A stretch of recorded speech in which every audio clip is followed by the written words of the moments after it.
नमस्कार मित्रांनो, मी रवीनाच रेसिपीमध्ये आपलं मनापासून स्वागत आहे. चला आज बनवूया आपण वरईचा भात. वरईचा भात म्हणजे बघर. चला आमटी बनवूया. आमटीसाठी लागणारे साहित्य बघूया. बघा, शेंगदाणे मस्त भाजून झालेले आहेत. साल काढायची गरज नाही. इथे आपण 1 चम्मच जिरं घेतलेलं आहे.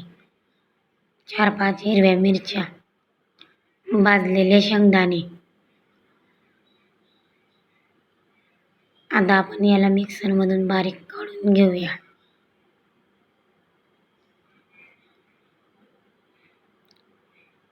थोडं पाणी टाकून घेऊ. बघा, बारीक झालेली आहे आपली पेस्ट. वरईच्या भातासाठी चला आपण आता आमटी बनवूया. कढईमध्ये 2 पळी तेल टाकलेलं आहे. तेल मस्त तापवू देऊया. 1 चम्मच जिरं टाकलेलं आहे. जिरं मस्त तडकलेलं आहे. बघा, आता त्याच्यात मसाला कलचवून घेऊ. बघा, मसाला मस्त कलचवलेला आहे आपण.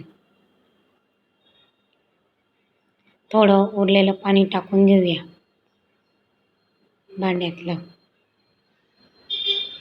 मस्त हलवूया जेणेकरून खाली लटकणार नाही. स्वादानुसार नमक. ही उपासाची बगर असल्यामुळे दुसऱ्या याच्यात काही जाणार नाही.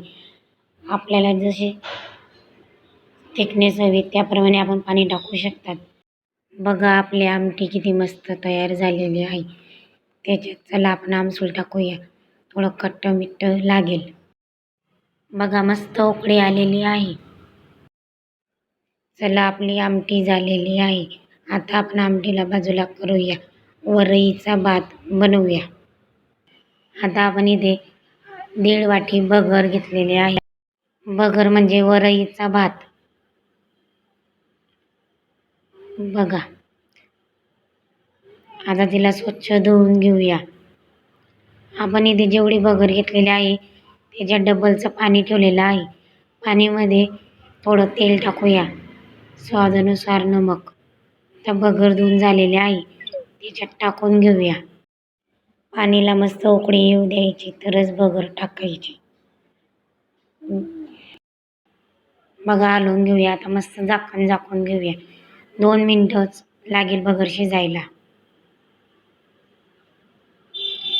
बघा, आपला वरईचा भात म्हणजे बगर झालेली आहे. वरईचा भात तयार झालेला आहे. वरईचा भात म्हणजे बगर आणि आमटी तयार झालेली आहे. आमचा व्हिडिओ तुम्हाला कसा वाटला? व्हिडिओ आवडल्यास लाईक, सबस्क्राईब, कमेंट करायला विसरू नका. व्हिडिओ बघितल्याबद्दल धन्यवाद.